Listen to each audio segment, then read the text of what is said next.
అసలు మిల్లెట్స్లో ఎన్ని రకాలు ఉన్నాయి అని అంటే ఏం చెప్తారు సార్? సామలు, ఊదలు, వరిగలు, జొన్నలు, సజ్జలు, రాగులు.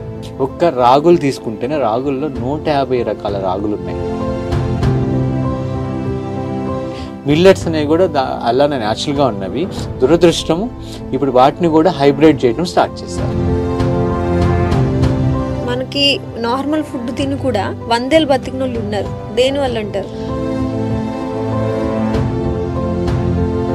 న్యాచురల్గా ప్రకృతి సిద్ధంగా పండేవి. దానివల్ల మనకు కావాల్సిన సూక్ష్మ పోషకాలన్నీ ఆ భూమిలో ఉన్నాయి. మిమ్మల్ని బయట తీసుకెళ్ళి ఒక ప్రకృతిలో వదిలిపెడితే మీరు ఎంత రిలాక్స్గా ఉంటారు మానసికంగా.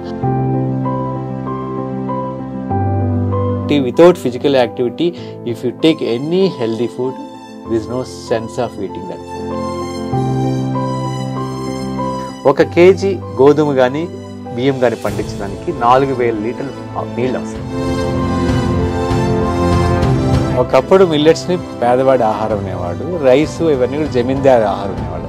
అది 6 ఇంచుల నాలుగుని సాటిస్ఫై చేస్తే కానీ 6 అడుగుల బాడీని సాటిస్ఫై చేయాలి. దాత్రి టీవీలో మీ పర్సనల్ ఇంటర్వ్యూ కోసం, వ్యాపార ప్రకటనల కోసం ఈ నెంబర్కి సంప్రదించండి. హాయ్, హలో, నమస్తే, వెల్కమ్ టు దాత్రి టీవీ. ఇప్పుడు నేను మన ముందున్న గెస్ట్ గురించి పరిచయం చేసే కన్నా ముందు ఒకటి చెప్దాం అనుకుంటున్నాను. ప్రజెంట్ ఇప్పుడు మన మారుతున్న జీవన శైలికే కావచ్చు, ఫుడ్ హ్యాబిట్స్కే కావచ్చు, లేదా ఎక్సర్సైజ్ హ్యాబిట్స్కే కావచ్చు, ఎందుకో తెలియదు కానీ చాలా చేంజెస్ అయితే మనలో వస్తూ ఉన్నాయి. చాలా హెల్త్ ఇష్యూస్ అనేవి మనకు కనిపిస్తున్నాయి.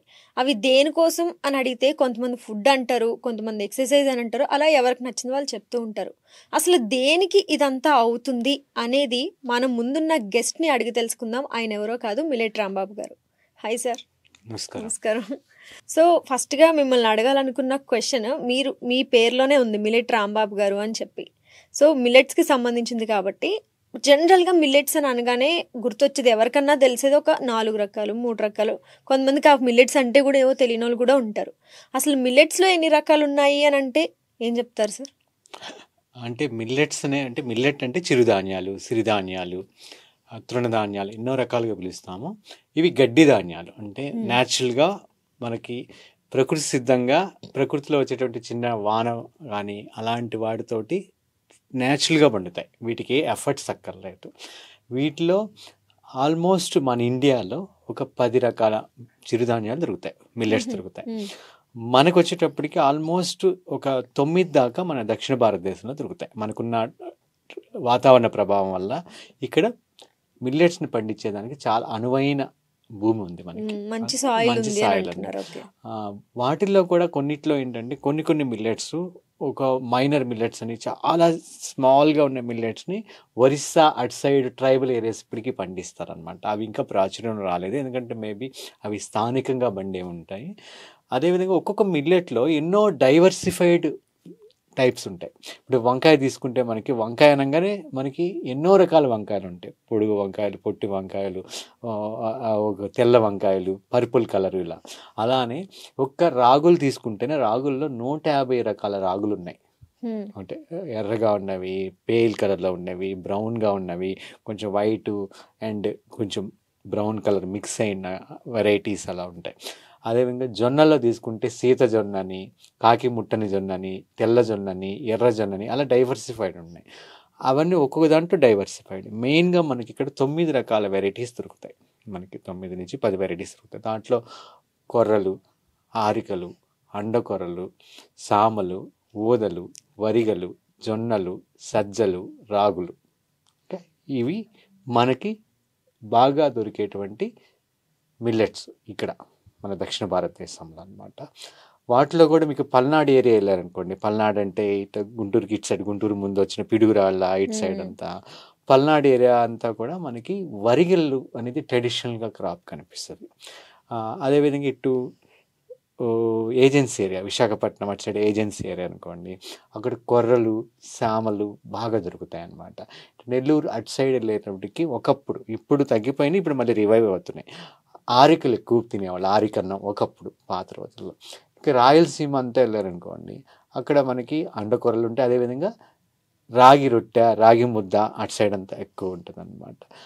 అట్లా ఒక్కొక్క ప్లేస్కి, ఇప్పుడు ఉత్తరాఖండ్ వెళ్ళారనుకోండి, ఉత్తరాఖండ్లో ఎక్కువ సామ ఊదా ఎక్కువ పండిస్తారు. ఉమ్, పంజాబ్ ట్రెడిషనల్గా బిఫోర్ బ్రిటిషర్స్ రాకముందు పంజాబ్లో ఆరికలు ఎక్కువ తినేవాళ్ళు అనమాట. ఆరికలు అట్లా ఒక్కొక్క ఏరియాలో ఒక్కొక్క రీజన్లో అన్ని మిల్లెట్స్ ఒక్కొక్క మిల్లెట్ ఎక్కువ ప్రిడామినెంట్గా అక్కడ పండుతుంది కాబట్టి వాటిని ఎక్కువ యూజ్ చేసేవాళ్ళు. కాలక్రమేణా మనకి వీటన్నిటిని హైబ్రిడ్ రైస్, హైబ్రిడ్ గోధుమలు రీప్లేస్ చేశారు. సో ఇప్పుడు మళ్ళీ రివైవ్ అయ్యింది. 9 రకాలు బాగా అవైలబుల్లీ ఉన్నాయి మన ప్లేస్. మీరు ఇప్పుడు ఈ హైబ్రిడ్ అని ఎత్తారు కాబట్టి నాకు ఒకటి గుర్తొచ్చింది.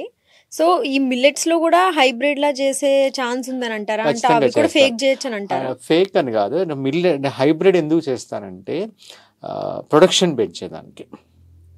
న్యాచురల్ వాటికి ప్రొడక్షన్ తక్కువ ఉంటుంది, ఈల్డింగ్ ఉంటుంది. ఉమ్, ఈల్డింగ్ని పెంచడానికి అంటే ఇప్పుడు ఒక ఎకరాకి 10 కేజీ 100 కేజీ పండుతుంది అనుకోండి ఉదాహరణకి, ఏదైనా ఒక పంట. దాన్ని 100 కేజీని 500 కేజీలు మార్చాలి ప్రొడక్షన్ అనేటువంటి దాంతో దాన్ని జెనెటికల్గా మోడిఫై చేస్తారు, హైబ్రిడ్ చేస్తారు. వాటిని మనం కొనలేం. విత్తనాన్ని ఎప్పుడు డిపెండ్ అయ్యే ఉండాలి మార్కెట్ మీద. నాటు విత్తనాలు అంటే దేశీ విత్తనాలు, ప్రకృతి సిద్ధంగా దొరికే విత్తనాలు అంటే మీరే మల్టిప్లై చేసుకోవచ్చు. ఒకప్పుడు మన చిన్నప్పుడు చూసినట్టయితే మీకు ధనియాలే చూడండి, కొత్తిమీర మనమే వేసుకునేవాళ్ళం ఇంట్లో, తొట్లే వేస్తే తొట్లే వచ్చేసింది. ఇప్పుడు ధనియాలు రావు అంటే అవి హైబ్రిడ్ వెరైటీ. హైబ్రిడ్ ఏంటంటే జెనెటికల్గా మోడిఫై చేసిన తర్వాత వాటిని మనం పండించలేం. సీడ్ ప్రతి సంవత్సరం మనం మార్కెట్ మీదే డిపెండ్ అవ్వాలి. ఉమ్, అదే నాటు అనుకోండి, దేశీ వాళ్ళు న్యాచురల్ అనుకోండి, మీ సీడ్ మీ చేతిలోనే ఉంటుంది.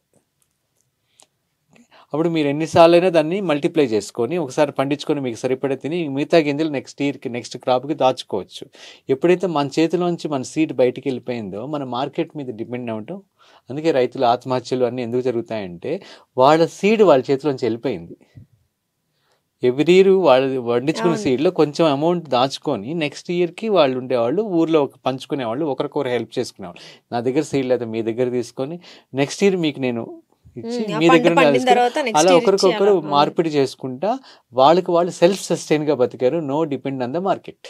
ఉమ్, ఎప్పుడైతే ఈ కంపెనీస్ వచ్చిన తర్వాత, ఇవన్నీ వచ్చిన తర్వాత ఇదంతా కూడా టోటల్గా దేశీ సీడ్ అనేది కనుమరుగైపోయి హైబ్రిడ్ వచ్చిన తర్వాత మనకి జబ్బులు రావడం స్టార్ట్ చేస్తాయి. ఏదైనా మోడిఫికేషన్ జరిగింది కదా. ఉమ్, ఓకే, ఇంతకుముందు మన చెట్లలో చెలకల్లోను, బావుల్లోను, పంపుల్లోను దిగే నీటిని ఈరోజు మనం కొనుక్కుంటున్నాం ప్రాసెస్ చేసింది అనమాట. అంటే ఇప్పుడు నీరు మన చేతిలోంచి వెళ్ళిపోయింది. నీరుని కూడా హైబ్రిడ్ చేస్తున్నారు. అంటే నీరు కూడా అయిపోయింది, హైబ్రిడ్ అనుకోవచ్చు కదా. అదంతా ప్రాసెస్ చేసి అమ్ముతున్నారు కదా. ప్రకృతి సిద్ధంగా దొరికేటువంటి నీటిని మా చిన్నప్పుడు మేము పంపు కింద తాగాము, బావిల్లో తాగాము, ఎక్కడ పడితే అక్కడ తాగిన వాళ్ళము. ఇప్పుడు పొల్యూషన్ ఎక్కువైపోయి, హాట్ వాటర్ ఎక్కువైపోయి, పొల్యూట్ అయిన వాటర్ వల్ల అవి తాగితే మన కిడ్నీస్ ఎఫెక్ట్ ఇస్తాయని వాటిని శుభ్రం చేసేయాలి, మళ్ళీ రీసైకిల్ చేయాలి. శుభ్రం చేసే పద్ధతుల్లో ఎన్నో కెమికల్స్ ప్రాసెస్లో వెళ్తాయి. దానివల్ల న్యాచురాలిటీ దెబ్బతింటుంది అనమాట, ఉమ్, న్యాచురల్ ప్రాసెస్. అలానే ఎప్పుడు కూడా మనం దేశీ సీడ్ని మనం ప్రిజర్వ్ చేసుకుంటే మనకి మనం డిపెండ్ అవ్వకుండా బయట వాళ్ళ మీద మనకి మనం జీవించగలం. దట్స్ అ మెయిన్ థీమ్ అనమాట. మనకి మిల్లెట్స్ అనేవి కూడా అలానే న్యాచురల్గా ఉన్నవి. దురదృష్టము ఇప్పుడు వాటిని కూడా హైబ్రిడ్ చేయడం స్టార్ట్ చేశారు. ఉమ్. సో ఇప్పుడు రైస్ ఐటమ్ అనేది ఇప్పుడు మన ట్రెడిషనల్ ఫుడ్ అని చెప్పచ్చు, ఎందుకంటే ఇప్పుడు అందరూ దానికి ఎక్కువ అలవాటు పడిపోయారు. సో ఇక మన సైడ్ అయితే సౌత్ సైడ్ అంతా రైస్ ఐటమే ఉంటుంది. అలా మనం నార్త్ సైడ్ వెళ్తే చపాతీస్ ఇవే ఎక్కువ చూస్తాం, రోటీస్ ఇవన్నీ. సో ఒకప్పుడు మిల్లెట్స్ అని అంటే స్తోమత లేని వాళ్ళు తినలేరు, స్తోమత ఉన్న వాళ్ళు ఇప్పుడు తినగలుగుతున్నారు అనే ఒక మిత్ ఉంది. అది ఎంతవరకు ఫ్యాక్ట్? ఒకప్పుడు మిల్లెట్స్ని పేదవాడి ఆహారం అనేవాడు, రైస్ ఇవన్నీ కూడా జమీందారి ఆహారం అనేవాళ్ళు. ఇప్పుడు ఉల్టా అయింది. జమీందారి పెద్ద పెద్ద వాళ్ళు తినే ఆహారం మిల్లెట్ అయింది, పేదవాడు తినేది బియ్యం అయింది. ఇది ఉల్టా అయింది అనమాట. అప్పుడు ఎందుకంటే ఒకప్పుడు ఏంటంటే మనకి అవి న్యాచురల్గా అబెండెంట్గా పండేవి న్యాచురల్గా, అందుకని అవి ఎక్కువ ఉండేవి. ఇవి రైసు అవి చాలా రేర్గా దొరికేవి. ఒక 200-300 సంవత్సరాల ముందు ఎప్పుడైతే మనకి నీటి వసతి లేవు, కాలువలు లేవు, ఓన్లీ బావుల మీద లేకపోతే నదీ పరివాహ ప్రాంతాల్లో ఎవరైతే జీవిస్తారో వాళ్ళకే రైస్ పండించేటువంటి అవకాశం ఉంది. ఎందుకంటే rice needs the more water అనమాట. మిల్లెట్స్ అనేది వాటర్ లేకపోయినా కొంచెం వర్షపాతంలో వచ్చే వాన సరిపోతుంది మిల్లెట్ పండించేదానికి. అందుకని ఆ రోజులు అది ప్లెంటీగా పండేది కాబట్టి అది అందరికీ అవైలబిలిటీ ఉండేది. రైస్ అనేది చాలా తక్కువ మందికి అవైలబిలిటీ ఉంటుంది కాబట్టి అది కొంచెం హై క్లాస్గా ఉండేది. కాలక్రమేణా మన వాళ్ళు అన్ని ప్రాజెక్ట్స్ వచ్చిన తర్వాత రైస్ని పండించడం ఎక్కువ చేస్తాం, గోధుమలను పండించడం ఎక్కువ చేస్తాం. హిస్టరీ అనేది బ్రిటిషర్స్ ముందు చూసుకోవాలి. బ్రిటిషర్స్ 400 ఏళ్ళు మనల్ని పరిపాలించారు. ఈ 400 ఏళ్ళు వచ్చిన పరిపాలన వల్ల, మార్పుల వల్ల మన రైసు, గోధుమ రీప్లేస్ అయినాయి మిల్లెట్స్ తోటి అనమాట. సో ఒకప్పుడు చూసుకుందాం సార్, బిఫోర్ అనుకుందాం, మనకి నార్మల్ ఫుడ్ తిని కూడా 100 ఏళ్ళు బతికిన వాళ్ళు ఉన్నారు. దేనివల్ల అంటారు? ఒకటి, అప్పుడు ఇంత మందుల వాడకం లేదు. ఓకే. ఓకే, సాయిల్ని మనం పాయింట్. కరప్ట్ చేయలేదు. ఇన్ని కెమికల్స్ వేసి, ఇంత యూరియాలు వేసి, ఇవన్నీ వేసి మనం కరప్ట్ చేయలేదు. న్యాచురల్గా ప్రకృతి సిద్ధంగా పండేవి. దానివల్ల మనకి కావాల్సిన సూక్ష్మ పోషకాలన్నీ ఆ భూమిలో ఉన్నాయి. మన ఆహారం మన బాడీలకు సరిగా అరిగి ఎసిమిలేట్ అవ్వాలి, డైజెస్ట్ అయ్యి మెటబాలిజం అవ్వాలంటే ఫిజికల్ యాక్టివిటీ కూడా చాలా ఇంపార్టెంట్. ఒకప్పుడు మనం ఫిజికల్ యాక్టివిటీ చేసి భోంచేసేవాళ్ళం. పొద్దున్న లేచి ఇల్లంతా వచ్చి పని చేసుకొని, ఇంటి పనులు చేసుకొని, పొలం పనులు చేసుకొని, వంటింట్లో పనులు చేసుకొని, ఆ తర్వాత మనం భోంచేసేవాళ్ళం. ఆ లోపల మన బాడీలో ప్రతి కణం కూడా ఒక స్టిమ్యులేట్ అయ్యి ప్రాపర్గా ఆక్సిజన్ తీసుకొని అది తయారుగా ఉండేదన్నమాట. నెక్స్ట్ వచ్చే భోజనంలో ఉన్నటువంటి పోషకాన్ని అబ్జర్వ్ చేసుకునేదానికి. ఇప్పుడు మనకి ఫిజికల్ యాక్టివిటీ తగ్గిపోయి చాలాసేపు కూర్చొనే ఉంటున్నాం. ఓకే, మన వర్కింగ్ స్టైల్ అంతా కూడా, ఒకప్పుడు భారతదేశం అంతా కూడా ఒక చేతి వృత్తుల మీద, అదేవిధంగా వ్యవసాయం మీద ఆధారపడిన దేశం మంది. ఇప్పుడు వ్యవసాయం చేసేవాళ్ళు తగ్గిపోతున్నారు. చేతి వృత్తులు అంటే చేతితో చేసే పనులు, ఇప్పుడు కుమ్మరివాడు ఉన్నారు అనుకోండి, పొద్దున్న లేసి ఆ మట్టిని బాగా తొక్కాలి, కుండం చేయాలి అంటే బాడీ మొత్తం వాళ్ళకి యాక్టివిటీ ఉంటుంది అనమాట. దాని తగ్గట్టు వాళ్ళ ఫుడ్ హ్యాబిట్స్ కూడా ఉంటాయి. ఇప్పుడు అది లేదు, మిషన్ అది కూడా వీల్ వచ్చేసింది, వాళ్ళకి కూడా ఎలక్ట్రికల్ వీల్ వచ్చేసింది అనమాట. అంటే టోటల్గా ఏమైపోయింది, ఒకప్పుడు మనం పిండి పిసుకడానికి చెయ్యి ఉపయోగించేవాళ్ళు, ఇప్పుడు మిషన్ వచ్చేసింది, దానికి కూడా మిక్సర్ వచ్చేసింది. దాంట్లో పిండి పోసి కొంచెం ఆయిల్, నూనె పోస్తే అది పిండి ముద్దలాగా బయటకు వచ్చేస్తుంది. మన ఫిజికల్ యాక్టివిటీ లేదు. ఒకప్పుడు మజ్జిగ చిలకాలంటే కవ్వంతో చిలకావడం, ఇప్పుడు బటన్ నొక్కితే మిషన్ చిలుకుతుంది. అంటే టోటల్గా మన బాడీకి కావాల్సిన యాక్టివిటీ లేదు. కాబట్టి మనం ఆహారం తీసుకున్న మన సెల్స్ అనేవి ప్రాపర్గా తీసుకున్న ఆహారంలో పోషకాలను అబ్జర్వ్ చేసుకుని తయారుగా లేవు. కాబట్టి ఫిజికల్ యాక్టివిటీ అనేది చాలా చాలా ఇంపార్టెంట్.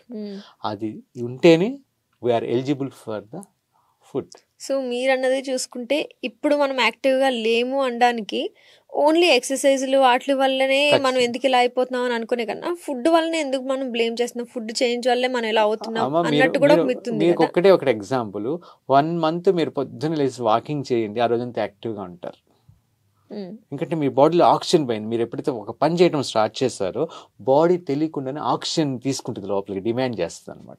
అది అవ్వగానే ప్రతి కణంకి మేము ఒక రూమ్లో వేసి తలుపేసేసి ఒక్కసారి తలుపు తీసి బయటకు వదిలితే మీరు ఒక్కసారి చల్లగాలి, ఒక ప్రకృతిగా ఆక్సిజన్ వస్తే తెలియకుండానే మీకు ఎంత రిలాక్స్ ఉంటుంది. ఒక సఫికేట్ అయిన రూమ్లోంచి మిమ్మల్ని బయట తీసుకెళ్ళి ఒక ప్రకృతిలో వదిలిపెడితే మీరు ఎంత రిలాక్స్గా ఉంటారు మానసికంగా. అలా ప్రతి కణం కూడా అనమాట. ఆ కణానికి ప్రాపర్గా ఆక్సిజన్ అందాలి. దానికి ఫిజికల్ యాక్టివిటీ చాలా చాలా ఇంపార్టెంట్. అది ఉంటేనే మనం తినేదానికి అర్హులం అనమాట. కాబట్టి without physical activity if you take any healthy food there is no sense of eating that food. అదేవిధంగా తినేటప్పుడు మన మానసిక పరిస్థితి కూడా, మనం మంచి ఆహారం తింటున్నాను, మిల్లెట్ భోజనం తింటున్నాను, న్యాచురల్గా ఆర్గానిక్ ఫుడ్స్ తింటున్నాను, తినేటప్పుడు సడన్గా మనకి ఎవరి మీద కోపం వచ్చింది లేకపోతే వచ్చింది, వెంటనే డైజెస్టివ్ జ్యూసెస్ అన్ని డిస్టర్బ్ అయిపోతాయి. అంటే there is no sense of eating the healthy food because eating is the one ritual, cooking is the one ritual. అంటే ఒక ప్రాసెస్. అది కుక్ చేసేటప్పుడు కూడా చాలా మెడిటేటివ్ స్టేజ్లో చాలా కాన్షియస్గా వండితేనే ప్రాపర్గా ఉండగలం. మనం హడావుడిగా వండుతాం, ఏం వేస్తామో తెలియదు, ఎలా చేస్తున్నామో కూడా మనకు తెలియదు. అదేవిధంగా భోంచేసేటప్పుడు కూడా మనం ఆస్వాదించకుండా తింటే, ఏదో పని పెట్టుకొని హడావుడిగా ఏదో తిన్నామంటే అది ఈ శరీరం అనేది ఆ పని చేయడానికి ఉపయోగపడాలి. ఆ పని మీద ఇంపార్టెంట్ ఇస్తాం కానీ ఈ శరీరం మీద కాన్షియస్గా ఉండలేము మనం. కాబట్టి ప్రతి ఒక్కరూ అర్థం చేసుకోవాల్సింది ఏంటంటే ఆహారం భోంచేసేటప్పుడు మన మానసిక పరిస్థితి కూడా చాలా చాలా చాలా ఇంపార్టెంట్. అందుకని మన భారతదేశంలో ఆహారం వడ్డించేటప్పుడు కూర్చోబెట్టి చక్కగా ఆకేసి, అంటే ఒక ప్రాసెస్ ఉంటుంది. ఏదో ఒక ప్లేట్ పట్టుకొని వెళ్ళి అన్ని వేసుకోము మనం అంతా. ఒక కూర్చోబెట్టి, పాత రోజుల్లో అమ్మలు ఇంట్లో కూడా మనం కింద కూర్చోబెట్టి ఒక దగ్గర కూర్చోబెట్టి రిలాక్స్గా అన్నీ వడ్డించిన తర్వాతే మనం భోజనం చేస్తాం. ఇప్పుడు మనమే అబ్జర్వ్ చేసుకోవచ్చు. ఇప్పుడు భోజనం చేసే టైం అనేది మనం చాలా రేర్గా అంటే దానికి ఇంపార్టెంట్ ఏమో అంత భోజనం ఇంపార్టెన్స్ చేసేటప్పుడు ఇవ్వట్లేదు. ఎప్పుడైతే మనం ఇంపార్టెంట్ ఏమో ఎవ్రీథింగ్ ఈజ్ రెసిప్రోకల్ అనమాట. మనకి అది ఉపయోగపడట్లా ప్రాపర్గా. అవును. ఇంతకు ముందు తినడానికి ఒక టైం పెట్టుకునే టైం వాళ్ళం. పెట్టి ఇప్పుడు టైం తినేటప్పుడు ఉంటే కాన్షియస్గా తింటున్నాం ఉండేవాళ్ళం, అన్నట్టు. అంటే ఆస్వాదించేవాళ్ళం, అవును. ఆహారాన్ని ఆస్వాదించాం. మొదట ఒక పప్పుల పొడి వేసుకొని, ఒక పికిల్ వేసుకొని, ఒక నెయ్యి వేసుకొని, కొంచెం ముద్ద, తర్వాత పప్పు వేసుకొని ఒక ముద్ద, అంటే ఒక స్టెప్, ఒక ప్రోటోకాల్ ఉండేది. అంటే అవును. ప్రతిదాన్ని మనం ఆస్వాదించేవాళ్ళం, చక్కగా తినేవాళ్ళం. ఇప్పుడు ఏం తింటున్నామో మనకు తెలియట్లా, ఎలా తింటున్నామో తెలియట్లా. దానివల్ల తిన్న ఫుడ్ కరెక్ట్గా ప్రాపర్గా డైజెషన్ అవ్వట్లేదు. ఉమ్. ఇంకా ఎప్పుడైతే నేను సైకలాజికల్గా నేను తింటున్నాను అనే రిలాక్సేషన్ మూడ్లో కూర్చున్నప్పుడు మన బ్రెయిన్ మన లివర్కి, మన డైజెషన్ సిస్టమ్కి సిగ్నల్స్ పంపిస్తుంది. అంటే ఎవ్రీథింగ్ ఇస్ సైకోసిమాటిక్. ఓకే, ఆ పంపించినప్పుడు ఆ ప్రాపర్గా రిలీజ్ అవుతాయి. అదే కింద ఫుడ్ కాంబినేషన్స్. పాత రోజుల్లో మనం తినేటప్పుడు ఈరోజు పాయసం తింటున్నాం, మిల్క్ వేసిన పాయసం తింటున్నాం అనుకోండి, అప్పుడు పెరుగు తినరు ఆ రోజు. అంటే పెరుగు పాలు కలిపి తినకూడదు. అవి రెండు కంపానియన్ ఫుడ్స్ కాదు. ఒకటి ఆల్రెడీ కల్చర్ అయిపోయింది, ప్రోబయాటిక్ కింద అవును, మారింది. probiotic. ఒకటి కాదు. ఈ రోజుల్లో మనం ఐస్ క్రీమ్ తింటాం, వెంటనే పాయసం తింటాం, ఇంకేదో తింటాం, మిల్క్ ప్రోడక్ట్స్ తింటాం, వెంటనే పెరుగు తింటాం. రెండు కలిపి తినకూడదు. ఓకే, అలా మనం ఎన్నో రకాల, అది సిట్రస్ ఫుడ్స్ మిల్క్ కలిపి తీసుకోకూడదు. ఓకే, పులుపు అంటే మనం పులుసు తింటే వెంటనే పెరుగు తింటాం. అంటే అలాంటి రెండు కాంబినేషన్స్ కానే కావు, అంటే అన్ఈవెన్ కాంబినేషన్స్ తీసుకుంటున్నాం. దానివల్ల డైజెషన్ సిస్టమ్ మీద హ్యాంపర్ అవుతుంది, డిస్టర్బ్ అయిపోతుంది. ఏ ఫుడ్ తిన్నా అరిగేటువంటి కెపాసిటీ మన డైజెషన్ సిస్టమ్ ఉంటుంది, కానీ అరిగిన తర్వాత వచ్చే ఎనర్జీలో కాంప్రమైజ్ అవుతుంది. మనం ఏ ఫుడ్ ఎందుకు తింటామో శక్తి కోసం తింటాం. ఒక ఆహారం తింటున్నామంటే ఆస్వాదిస్తా, లోపలికి వెళ్ళిన తర్వాత ఎండ్ రిజల్ట్ ఏంటంటే ఒక శక్తి రిలీజ్ అవుతుంది. ఆ శక్తి ఆరోగ్యం కోసం మనం తినాము, శక్తి కోసం తింటాం. ఆరోగ్యం అనేది శక్తి ఉంటే ఆరోగ్యం గురించి మాట్లాడుకోకర్లా. ఇప్పుడు అనారోగ్యం అవుతున్నాం కాబట్టి ఆరోగ్యం అనే వర్డ్ని ఎక్కువ వాడుతున్నాం. ఒకప్పుడు ఆహారం ఎందుకు తీసుకుంటాం అంటే శక్తి కోసం. ఓకే, ఆ శక్తి రిలీజ్ అయింది. మీరు ప్రాపర్ ఫుడ్, ఓకే, కాంబినేషన్స్ తీసుకొని ప్రాపర్గా రిలాక్స్గా చేసుకొని ఆ తర్వాత రిలాక్స్గా భోంచేసినట్టయితే తిన్న ఆహారం ప్రాపర్గా ఎక్కువ ఎనర్జీ రిలీజ్ అయ్యి, ఎనర్జీ మనకి మనం చేసే యాక్టివిటీకి, మన ఆర్గాన్ ఫంక్షన్స్కి, అదేవిధంగా శరీరంలో ఆ రోజు పడిపోయాము, ఏమైనా దెబ్బ తగిలింది, అది రిపేర్ చేసుకోవాలి ఆ టిష్యూస్ని, అదేవిధంగా కొత్త టిష్యూస్ని పుట్టించుకోవడానికి ఇన్నిటికీ ఎనర్జీ అవసరం. కానీ ఇప్పుడు మనం తినే ఆహారంలో ఎనర్జీ కాంప్రమైజ్ అయింది కాబట్టి ఏదో కొన్ని యాక్టివిటీకి ఏదో ఒకటి, అంటే ఆల్మోస్ట్ ఫస్ట్ ప్రిఫరెన్స్ ఏమిచ్చుకుంటుంది బాడీ, మనం చేసే యాక్టివిటీ, నేను చేయి కదిలిస్తున్నాను, నేను నడుస్తున్నాను, వీటికి ఎనర్జీ కావాలి. ఆ ఎనర్జీ ఎక్కువ కన్జ్యూమ్ అయిపోతుంది. దాని తర్వాత ఆర్గాన్స్ పనిచేయాలి, హార్ట్, వాటి కన్జ్యూమ్ అవుతుంది, మిగతా ఎనర్జీ మిగలదు. అంటే హీలింగ్ కెపాసిటీ ఉండదు. అందుకని మన జబ్బులు అనేది ఈ టైంలో చాలా తగ్గట్లేదు మనకి చాలా రోజులు. అదే ఎందుకంటే ఎనర్జీ బాడీకి లేదు. కాబట్టి ఏ ఫుడ్ తీసుకున్నా, ఎంత కచరా ఫుడ్ తీసుకున్నా, ఎంత జంక్ ఫుడ్ తీసుకున్నా మన శరీరం గొప్పతనం ఏంటంటే అరిగించుకుంటుంది, కానీ అరిగిన తర్వాత వచ్చిన శక్తిలో కాంప్రమైజ్ చేసుకుంటుంది. అర్థమైంది? అది ఆ కామన్ సెన్స్ మనకు తెలియదు. ఏ తిన్నా అరిగిపోతుంది అనుకుంటాం, తిన్న తర్వాత ఎనర్జీ లేదు మనకి అక్కడ. అందుకని తినంగానే ఒకసారి నిద్ర వస్తుంది, అదే తినగానే అలసట వస్తుంది, లేకపోతే బద్ధకం వస్తుంది. ఎందుకంటే ఆ తినే ఆహారం శక్తిని ఇవ్వకుండా అది మనకి శక్తిని హరిస్తుంది. కాబట్టి మనం తినే ఆహారం శక్తిని ఇవ్వగలగాలి. ఓకే, అది అంటే డైజెషన్కి ఎక్కువ సమయం తీసుకొని ఎక్కువ ఎనర్జీని అక్కడ కన్జ్యూమ్ చేసుకొని మనకు కావాల్సిన ఎనర్జీ తక్కువ అయిపోతా ఉంది. కాబట్టి అది గుర్తుపెట్టుకోవాలి మనం. ఈవెన్ మిల్లెట్స్ అయినా కూడా మనం వండుకునే పద్ధతిలో కానీ, తినే పద్ధతిలో కానీ, వీటన్నిటిలో చాలా ఒక ప్రోటోకాల్ ఉంటుంది. ఓకే, మీరు అన్నం వండాలనుకుంటే బియ్యం నానబెట్టాలి, కడగాలి, పొయ్యి వెలిగించాలి, ఒక ప్రోటోకాల్ ఉంది కదా, ఒక సిస్టమ్ ఉంది కదా. దాన్ని అట్లే బియ్యం ఉన్నాయి కానీ తినేయలేం కదా, డైజెస్ట్ అవ్వదు. డైజెస్టివ్ ఫామ్లోకి మార్చుకొని తినాలి. ఎందుకు వండుతాం బియ్యాన్ని? బియ్యం అనేది కొంచెం కార్బోహైడ్రేట్స్ అవన్నీ ఎసిడిక్ నేచర్లో ఉంటాయి. వాటిని మనం నానబెట్టి వండుకుంటే డైజెస్టివ్ ఫామ్లోకి మారుతుంది. మన డైజెషన్ సిస్టమ్కి రైస్ డైజెస్ట్ చేసిన కెపాసిటీ ఉంటుంది. దాన్ని అన్నం కింద మార్చుకుంటేనే డైజెస్టివ్ చేసే కెపాసిటీ ఉంటుంది. కాబట్టి ఆ ప్రోటోకాల్ అవసరం మనకి. అలా ప్రతిదానికి అంతే. ఓకే, ప్రతిదానికి అలాంటి సిస్టమ్ని మనం ఫాలో అయినప్పుడు మనం ఆరోగ్యంగా ఉంటాం. సో ఇప్పుడు మనం తీసుకునే ఫుడ్ వల్ల జరిగే ఒక 5 డిసడ్వాంటేజెస్ అండ్ మిల్లెట్స్ తీసుకోవడం వల్ల మనకి జరిగే 5 అడ్వాంటేజెస్ అంటే ఏం చెప్తారు? ఫస్ట్ ఆఫ్ ఆల్ మిల్లెట్స్ అనేవి ఆల్కలైన్ మెటీరియల్. ఓకే. మన శరీరంలో మనం తీసుకునే ఆహారంలో 60-70% ఆల్కలైన్ ఫుడ్ తీసుకోవాలి. 30% ఎసిటిక్ ఫుడ్ తీసుకుంటే మన బాడీ ప్రాపర్గా మెటబాలిజం అయ్యి హెల్తీగా ఉంటుంది అనమాట. కానీ ప్రస్తుతం మనం అంతా 60-70% ఎసిటిక్ ఫుడ్స్ తీసుకుంటున్నాము, 30% ఆల్కలైన్ ఫుడ్స్ ఉల్టా చేస్తాం అనమాట. ఓకే, ఆపోజిట్ చేస్తాం. మనం తీసుకునే వెజిటేబుల్స్ కానీ, మనం తీసుకునేటువంటి ఫ్రూట్స్ కానీ, మనం తీసుకునే ఆకుకూరలు కానీ, ఈ మిల్లెట్స్ కానీ ఇవన్నీ కూడా ఆల్కలైన్ కింద వస్తాయి. రైసు, గోధుమలు, కూరలు, మసాలా ఐటమ్స్, స్పైసీ ఫుడ్స్, మైదా, ఈ గోధుమ ఇవన్నీ కూడా ఎసిడిక్ నేచర్. ఇప్పుడు మనం తీసుకునే వాటిలో మేజర్ ఇదే ఉంటుంది, ఎసిడిక్ ఫుడ్డే ఉంటుంది. ఫస్ట్ మనం ఆల్కలైన్గా మిల్లెట్స్ అనేవి ఫస్ట్ ఆల్కలైన్. ఆల్కలైన్ ఏంటి అనేది మన శరీరంలో క్షారగుణం అంట. ఆమ్లగుణం అంటే ఎసిడిక్ నేచర్, క్షారగుణం అంటే ఆల్కలైన్. ఆల్కలైన్ నేచర్ అనేది శరీరం హీలింగ్ చేసుకొని హెల్తీగా తయారెట్టుకునేటువంటి క్యారెక్టర్ అనమాట. కాబట్టి ఇది ఎసిడిక్ నేచర్ వల్ల మన శరీరం హీలింగ్ చేసుకుంటుంది త్వరగా. ఇంకోటి, మిల్లెట్స్లో ఎన్నో మినరల్స్, సూక్ష్మ పోషకాలు చాలా ఎక్కువ ఉంటాయి. సెకండ్ అడ్వాంటేజ్ అంటే మనకి శరీరానికి శక్తిని ఇవ్వటమే కాకుండా వ్యాధి నిరోధక శక్తిని పెంచుకునే దానికి కావాల్సినటువంటి, వ్యాధి నిరోధక శక్తి ఎక్కువ ఉందనుకోండి ఏమవుతుంది, మన మీద ఏ జబ్బులు దాడి చేయవు. వ్యాధి నిరోధక శక్తి తక్కువ ఉంటే జబ్బులు దాడి చేస్తాయి. కాబట్టి దానికి సంబంధించినటువంటి ఆ ఒక సూక్ష్మ పోషకాలు చాలా మెండుగా ఉంటాయి వీటిలో. అంటే పవర్ గ్రెయిన్స్ అవి. ఓకే. మూడోది, మిల్లెట్స్ తినటం వల్ల మనకి ఫైబర్ కంటెంట్ కూడా ప్రాపర్గా దొరుకుతుంది. దాంట్లో కూడా సాల్యుబుల్ ఫైబర్, ఇన్సాల్యుబుల్ ఫైబర్ రెండు ఉంటాయి. సాల్యుబుల్ ఫైబర్ అనేది రక్తంలో కరిగి మన ట్రైగ్లిజరైడ్స్ కానీ, లేకపోతే మన శరీరంలో పేర్కొనేటువంటి ఎక్సెస్ టాక్సిటీని అంతా కూడా రిమూవ్ చేసేస్తుంది. అది ఇన్సాల్యుబుల్ ఫైబర్ అనేది మన సిస్టాన్ని, మన పేగుల్ని, వీటన్నిటిని కూడా మనకి బౌల్స్ ప్రాపర్గా పనిచేయడానికి, మోషన్ యూరిన్ ప్రాపర్గా జారీ అవ్వటానికి, బాడీ డీటాక్సిఫై అవ్వటానికి మనకి ఇన్సాల్యుబుల్ ఫైబర్ మనకు వస్తుంది. అది 3 అయింది. 4 వచ్చేటప్పటికి మిల్లెట్స్ పండించినందువల్ల బయోడైవర్సిటీ కాపాడబడుతుంది. ఓకే. గోధుమలు వరి ఏం చేస్తాయంటే పైనే, దాని వేరు వ్యవస్థ పైనే ఉంటుంది.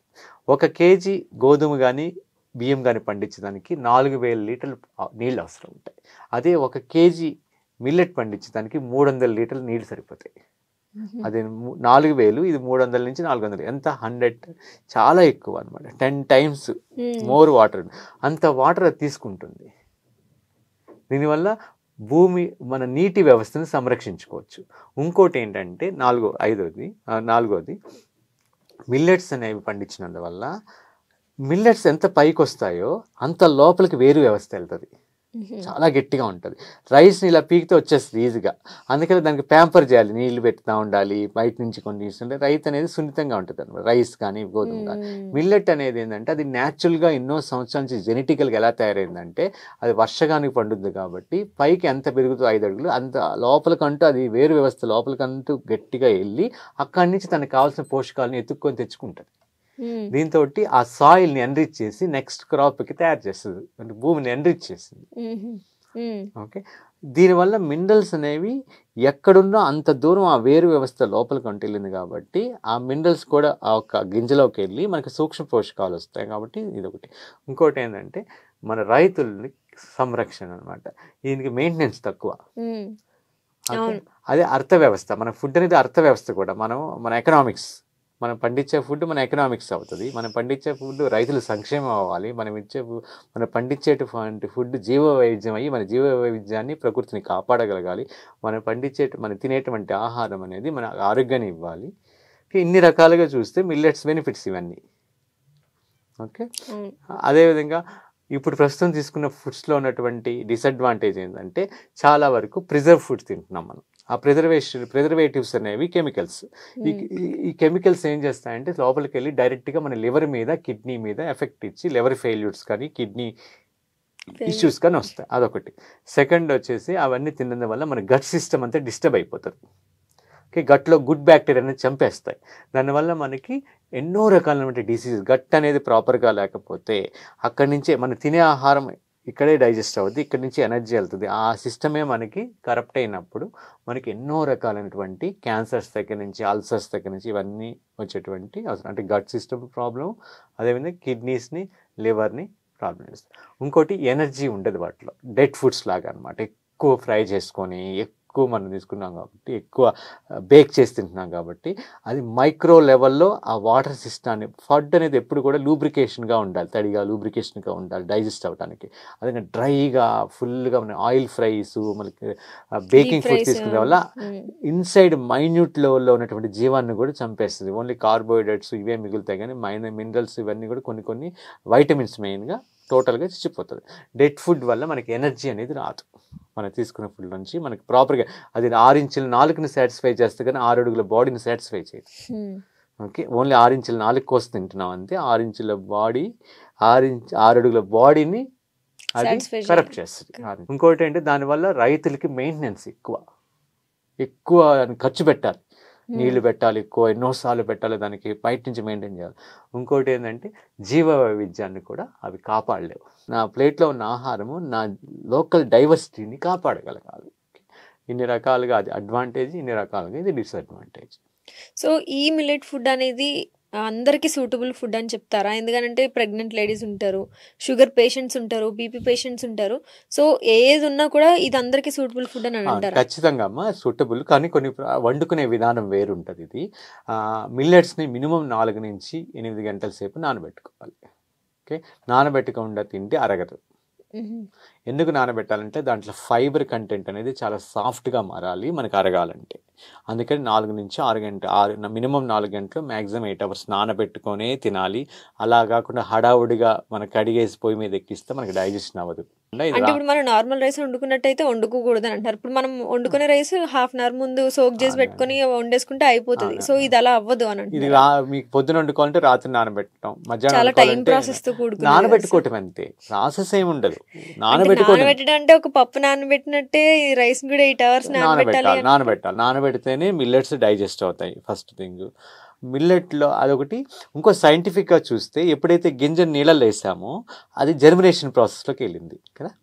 జర్మినేషన్ ప్రాసెస్లో వెళ్ళినప్పుడు ఏమవుతుంది, అది జీవం తీసుకుంది. ఒక పెసల్ని మీరు నీళ్ళలో వేస్తే అది తడిసిన తర్వాత ఆ డ్రై స్టేట్లోంచి వెట్ స్టేట్లో మారే క్రమంలో అది లైఫ్ ఫోర్స్ తీసుకొని సీడ్ ఇంకో జన్మ తీసుకుంటుంది అనమాట. అంటే ఎనర్జీ పెరిగింది. ఆ లైఫ్ ఫోర్స్ తీసుకున్నప్పుడు జర్మినేషన్ ప్రాసెస్లో దాంట్లో బి కాంప్లెక్స్ విపరీతంగా పెరుగుతాయి, దాంట్లో మినరల్స్ పెరుగుతాయి. సపోజ్ 100 grams రాగులు తీసుకుంటే దాంట్లో 340 milligrams ఆఫ్ కాల్షియం ఉంటుంది 100 grams రాగుల్లో. అదే మొలకెత్తిన రాగుల్లో తీసుకుంటే 1000 milligrams ఉంటుంది కాల్షియం. అంటే 3 గుణాలు పెరిగింది అనమాట.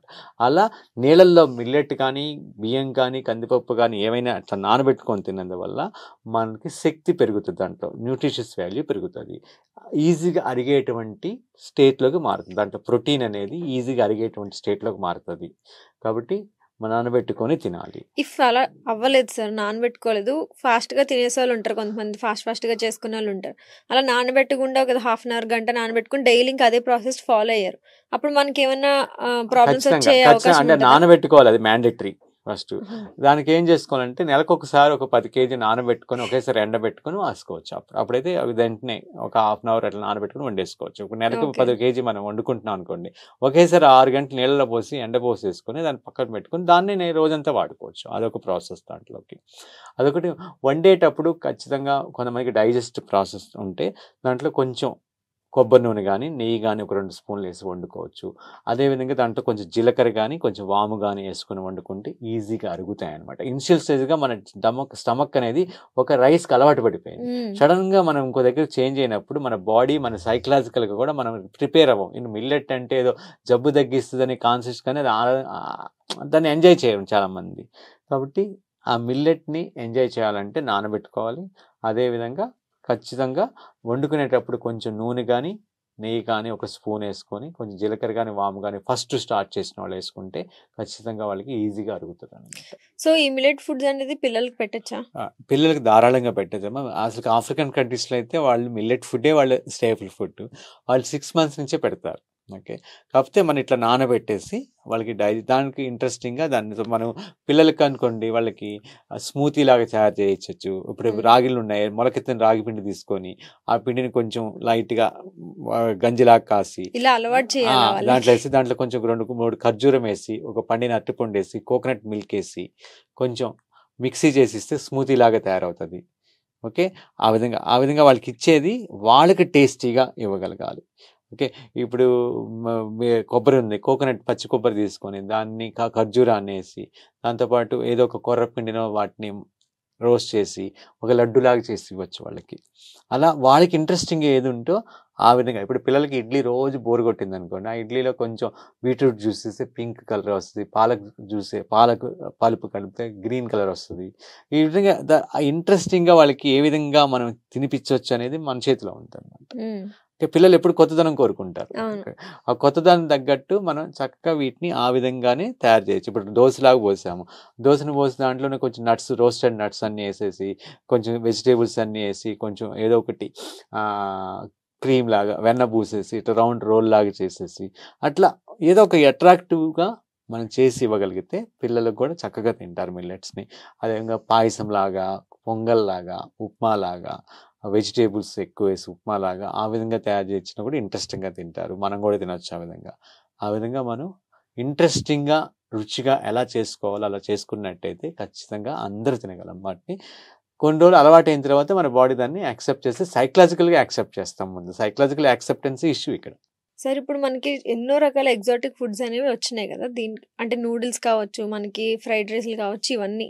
సో అలా మనం మిల్లెట్స్ కూడా చేసుకోవచ్చా? ఖచ్చితంగా చేసుకోవచ్చమ్మా. మిల్లెట్స్తో కూడా మనం పాస్తా, అదేవిధంగా మనం ఏమేమైతే గోధుమ వరితో చేసుకుంటామో బిస్కెట్స్ కానీ, కుకీస్ కానీ, రైస్ కానీ, వీటన్నిటినీ మిల్లెట్స్తో కూడా చేసుకోవాలి. కాకపోతే కొంచెం ఓపిక ఉండాలి, కొన్ని మార్పులు చేసుకోవాలి అనమాట. ఎందుకంటే దీంట్లో గ్లూటన్ తక్కువ ఉంటుంది.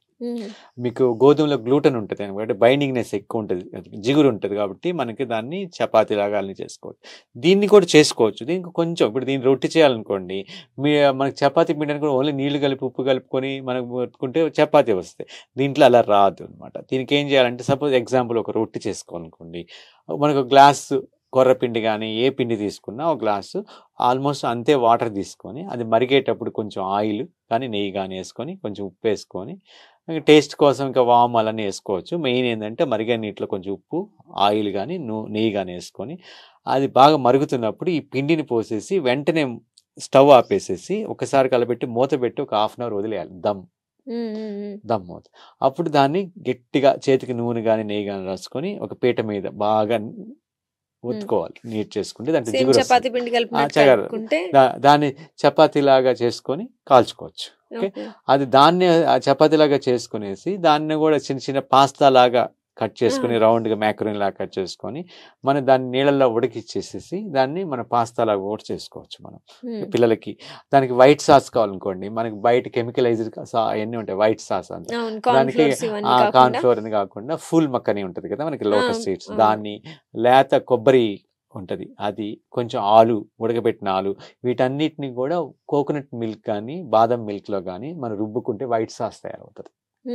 ఓకే. కొంచెం వెన్న వేసుకొని. అదేవిధంగా మనకి రెడ్ సాస్ కావాలనుకోండి, టమోటా, కొంచెం ఖర్జూరము, లైట్గా చింతపండు, ఒక బిర్యానీ ఆకు, 2 మిరియాలు, ఒక లవంగ, కొంచెం సోంపు, అవన్నీ వేసుకొని ఉడకబెట్టుకొని దాంట్లో కూడా కొంచెం సాల్ట్ కావండి, కొంచెం స్వీట్నెస్ కలుపుకొని మనకి న్యాచురల్ స్వీట్నరు, కొంచెం బెల్లము, రెడ్ సాస్ తయారు చేసుకోవచ్చు.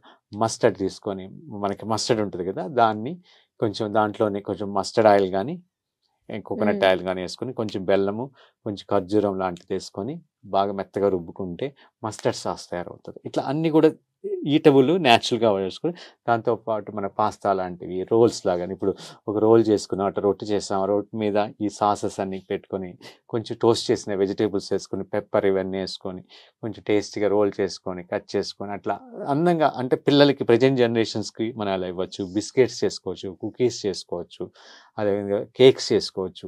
దాంట్లో కేక్ అయితే ఆల్మోస్ట్ ఒక 70% దాకా, 60% దాకా మిల్లెట్ ఫ్లోర్ తీసుకొని, ఒక 20% మనం ఏదో ఒక పెసరపప్పు కానీ మసూర్ దాల్ కానీ ఆ ఫ్లోర్ తీసుకొని, ఒక 10% ఫ్లాక్స్ సీడ్ తీసుకుంటే మనకి జిగురు వస్తుంది.